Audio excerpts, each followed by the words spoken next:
Is equal আহার দরকার কি? ইসকাল আহার মারি ফেলাত এলে মানুষ মারা কল।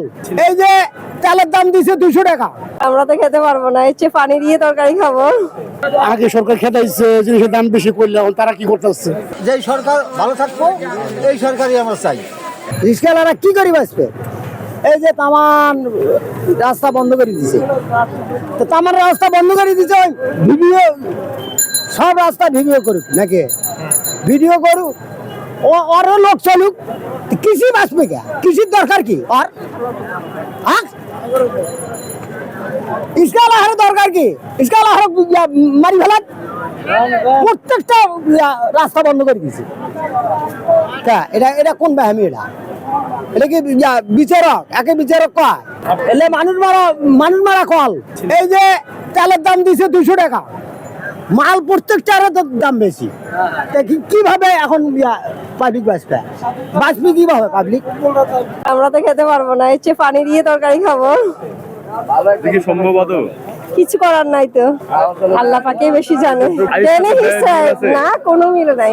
টেনে হিসছে যারা চেয়ে খায় তারাও খেতে পারে, আর যারা মধ্যবিত্ত তাদের কি অবস্থায়? তারা চাইতেও পারে না, খাইতেও পারে না। কোনো এটার কোনো উপায় আছে? সংসার চালানো সম্ভব? তাও তো এখন বলতে তো হয়, তাছাড়া তো কোনো গতি দেখতেছি না। অবশ্যই সিন্ডিকেট। আগে সরকার খেতাইছে, জিনিসের দাম বেশি করলে এখন তারা কি করতেছে? তারা জনগণে কি বলে বলুন? সবকিছুর দাম, কেজিতে আলুতে বাড়তি, ছাগলে বাড়তি, তেলে বাড়তি, তারা কমাইছে কি? তারা তো কোনো কমাতে পারতেছে না। এটা সিন্ডিকেট তারা বলতেছেন, আমরা কি বলবো? আমরা কিছু বলার নাই। বেশি কষ্ট হয়েছে মানে অনেক কষ্ট হইতে আছে। এই তো আমরা অল্প টাকা বেতনে চাকরি করি, 8-10 হাজার টাকা বেতন চাকরি করি, মানে আমার খাইতে একটু অসুবিধা। না আমরা কি করবো? আমার কত কিছু করার নাই। 10,000 টাকা বেতন চাকরি করি, আমরা তো এটা বুঝি না। আমরা হইলো সরকার চাই ভালো, যেই সরকার ভালো থাকবো এই সরকারই আমরা চাই। প্রত্যেকটা জিনিসের দাম বেশি, বুঝছেন?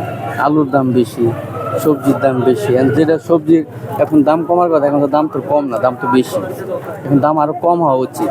এখন এই সিজন, এখন শীতকাল, সবজির সিজন, এখন দাম কম হওয়া উচিত। যারা বিক্রি করে তারা যদি কম না বিক্রি করে, দামটা তো কম নিতে পারবো না। এখন ওনারা যা বলবে তাই দিয়ে নিতে হবে, কিচ্ছু তো করার নাই। আমাদের তো ক্ষেত নাই যে আমরা আসলে ক্ষেত থেকে উঠাই নিয়ে খাবো। আমার যে পরিমাণ নেওয়া দরকার অতটুকু নিতে পারতেছি না, কিন্তু একটা কম নিতে হবে আর কি। One kind of syndicate. এটা সিন্ডিকেট ছাড়া ভাই কিছুই না।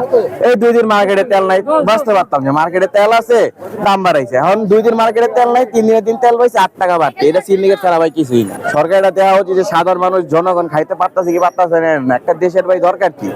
মানুষ থাকলে ভাই দেশ থাকবো। যদি মানুষই না থাকে, দেশ দিয়ে লাভ কি? এই মানুষ না থাকে, মানুষ যদি না খেতে পারে মরে যায়, দেশ কি করবো? দেশ দিয়ে অবশ্যই ভাই তার দরকার ছিল সিন্ডিকেটটা ভাঙ্গা। তেলের এটা তো সমাধান না যে আমার 2 দিন মার্কেটে তেল নেই, আমি 3 দিনের দিন দাম বাড়িয়ে দিলাম, যার দরকার সে নিল, যার দরকার সে নিল। এটা তো দরকার না, তার দরকার সিন্ডিকেটটা ভাঙ্গা। কারণ আমরা খাইতে পারতেছি, আমাদের একটু আয়াস, আমরা একটু মধ্যবিত্ত, আমরা খাইতে পারতেছি। বা আমাদের থেকে যারা গরিব, যারা এখানে ব্যবসা করতেছে, ওনারা কি করবে? বর্তমান সরকার যেমন করতেছে, এখন এই সরকারের দেখা যাইতেছে অনেক কিছুই মূল্যদান দিতেছে না এবং অবদানও ফেলাইতেছে না। আমরা যে এইভাবে করতেছি, প্রতিটা মানুষেরই কষ্ট হয়ে যেতেছে, যেমন আমাদেরও কষ্ট হয়ে যায়।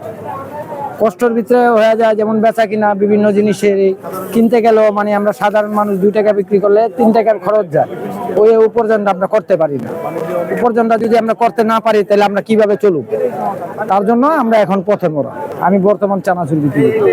সিন্ডিকেটটা বিশাল বড়। এটা যেমন মনে হয় রাজনীতি, পলিটিক্সে বিভিন্ন মানুষের জড়িত আছে। সরকার এটা আমার কাছে উচিত ছিল, হইলেও সরকার এটা উদ্যোগ নিতেছে না। কারো কাছে স্বপ্ন পূরণ, কারো আনন্দের উপলক্ষ, আবার কারো জীবন পাল্টে দেওয়ার মুহূর্ত, কখনো জীবন বাঁচাতে সর্বোচ্চ গতিতে উড়ে চলা, কারো আবেগের শেষ মুহূর্ত, আপনজনের শেষ বিদায়ে শামিল হওয়া।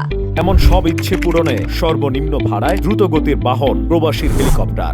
আপনার প্রয়োজনে যোগাযোগ করুন আমাদের হটলাইনে।